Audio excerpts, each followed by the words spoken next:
तर स्वागत आहे तुमचं शेतकरी वाईफच्या चॅनलवरती. तुम्ही तुमच्या बँक अकाउंटला तुमचं आधार जे आहे ते लिंक करण्यासाठी अप्लाय केलेलं आहे आणि तुम्हाला पाहायचं आहे, की तुमच्या अकाउंटला तुमचं आधार जे आहे ते लिंक झालं की नाही. तर हे कशाप्रकारे पाहायचं याची माहिती आपण पाहणार आहोत. तर त्यासाठी तुम्हाला तुमच्या Googleवर यायचं आहे. Googleवर आल्याच्यानंतर NPCI ही वेबसाईट सर्च करायची आहे. सर्च केल्याच्यानंतर पहिलीच वेबसाईट तुम्हाला पाहायला मिळेल. या वेबसाईटवर तुम्हाला यायचं आहे. या वेबसाईटवर आल्याच्यानंतर तुम्हाला अशा काही प्रकारचा इंटरफेस जो आहे तो या वेबसाईटचा पाहायला मिळणार आहे.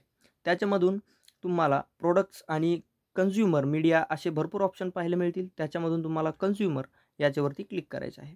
कन्झ्युमरवरती क्लिक केल्याच्यानंतर सगळ्यात शेवटचा ऑप्शन भारत आधार सीडिंग इनेबल याच्यावरती क्लिक करायचं आहे. याच्यावरती क्लिक केल्याच्यानंतर तुम्हाला आणखी एक या वेबसाईटचा इंटरफेस पाहायला मिळणार आहे. याच्यावरती तुम्ही पाहू शकता NPCI होम बेस याच्यावरती खाली आधार सीडिंग, त्याच्यानंतर अकाउंट डिटेल आणि आधार मॅपिंग स्टेटस हे तुम्ही पाहू शकता. जे आधार मॅपिंग स्टेटस आहे याच्यावरती तुम्हाला क्लिक करायचं आहे. याच्यावरती तुम्ही क्लिक केल्याच्यानंतर तुम्हाला येथे तुमचा जो तुम्ही बँक अकाउंटला लिंक करण्यासाठी आधार नंबर दिलेला आहे तो नंबर येथे टाकायचा आहे.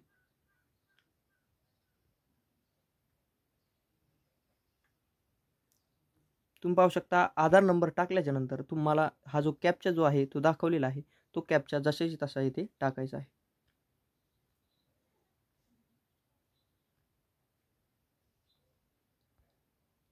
कॅप्चा टाकल्याच्यानंतर चेक स्टेटस याच्यावरती क्लिक करायचं आहे. क्लिक केल्याच्यानंतर एक OTP तुमच्या आधारला लिंक असलेल्या मोबाईल नंबरवरती पाठवला जाईल.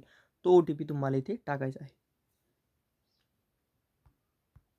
तुम्ही पाहू शकता OTP टाकल्याच्यानंतर कन्फर्म नंतर व्हेरिफाय झाल्याच्यानंतर तुम्ही अशा काही प्रकारे तुमच्या आधारची माहिती जी आहे ती पाहू शकता, की तुमचं आधार जे आहे ते कोणत्या बँकला लिंक झालेलं आहे.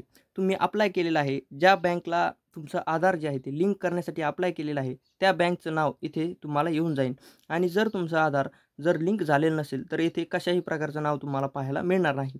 आणि तुम्ही पाहू शकता मॅपिंग स्टेटस अशा प्रकारे आहे, इनेबल फॉर DBT म्हणजेच तुमचं मॅपिंग स्टेटस अशा प्रकारे आहे, की आता तुम्हाला कोणत्याही योजनेचा लाभ जो आहे तो डायरेक्ट तुमच्या खात्यात देखील मिळू शकतो. आणि तुम्ही पाहू शकता बरीचशी माहिती इथे दाखवलेली आहे. जसं की लेटेस्ट अपडेट डेट असेल आणि बरीचशी माहिती असेल. तर अशा काही प्रकारे तुम्ही तुमच्या बँक अकाउंटला आधार लिंक झालेला आहे की नाही याचं स्टेटस, याची मॅपिंग अशा काही प्रकारे करू शकता. आणि ही होती माहिती तुमच्या बँक अकाउंटला तुमच्या आधारला कोणतं बँक अकाउंट लिंक आहे हे पाहण्याची. तर अशाच माहितीसाठी आपल्या चॅनलला सबस्क्राईब करा व व्हिडिओ आवडल्यास एक लाईक नक्की करा.